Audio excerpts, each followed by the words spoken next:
नमस्कार। आज के इस वीडियो में टीचिंग ऑफ मेथड इंग्लिश का ये वीडियो है।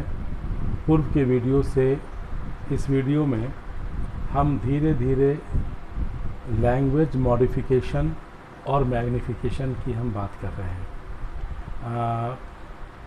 आपकी सहमति से पहले हम आपको बेसिक कंसेप्ट हिंदी भाषा में देंगे और फिर एज ए इंग्लिश टीचर आपका रिस्पांस कैसे होना चाहिए इसको आप ज़रूर नोट करिएगा किस तरीके से हम बोलते हैं। तो देखिए, हम टीचिंग ऑफ मेथड इंग्लिश के क्लास में बीएड टीचर्स होने के नाते जब हम क्लास में जा रहे हैं और क्लास में हमने वो बिहेवियरिस्ट मॉडल पर वर्कआउट कर लिया, अब हम मेंटलिस्ट मॉडल पर काम करने जा रहे हैं, ताकि पर्पस है कि हमको यह पता करना है कि बच्चे इंग्लिश लैंग्वेज में अपने भय को कैसे दूर करेंगे।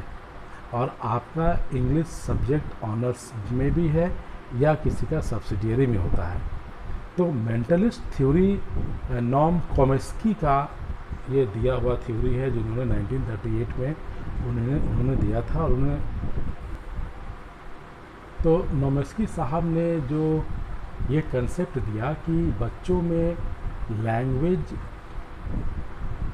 का जो लर्निंग है वो उसके कॉग्निटिव बिहेवियर पे, कॉग्निटिव एबिलिटी की वजह से होता है। यानी कि वो जो रिकॉल करते हैं उसके लिए उसका ब्रेन जिम्मेवार है, और ब्रेन कंट्रोल करता है उसके स्पीच को।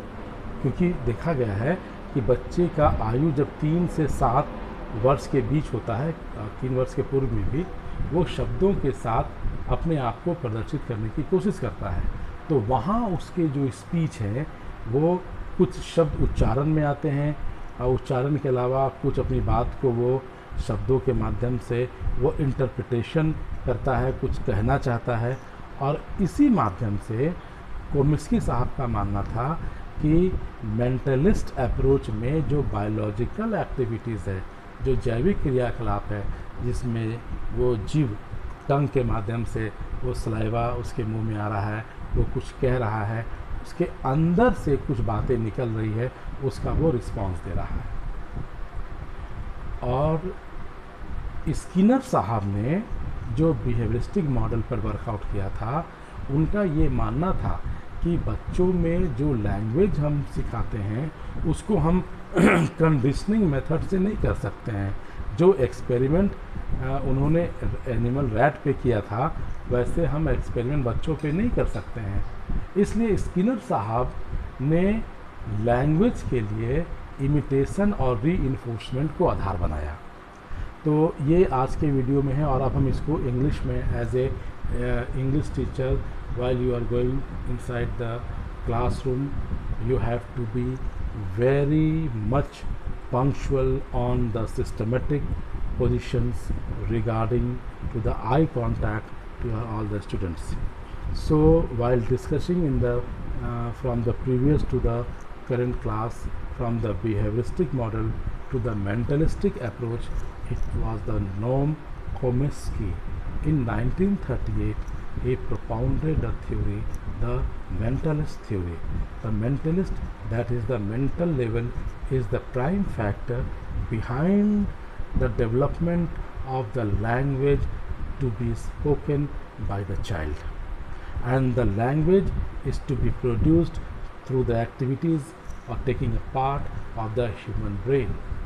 And human brain have got certain impulses or reflexive response from where the speech is to be delivered.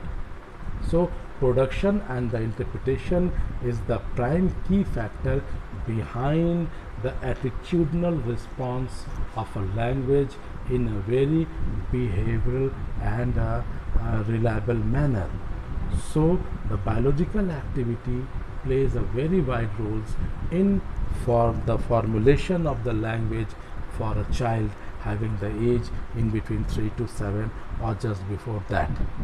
So innate behavior allows to a child to respond some of the reflexes which is called as a language, but simultaneously it was a Skinner who was also working on this approach. So this approach is to be outlined through the imitation and by the reinforcement mechanism for the output mechanism of the language development. So while you are going to the class, you should plan, you should replan and revise with the word to each and every student for a certain words, only to know his mental approach and the mental graphical level for a certain words. Because once you plan in this way, now the child will show the response which is reflected in the form of progress. So in the next video we will come to the social stimulus for the language development, and for then thank you very much. Namaskar.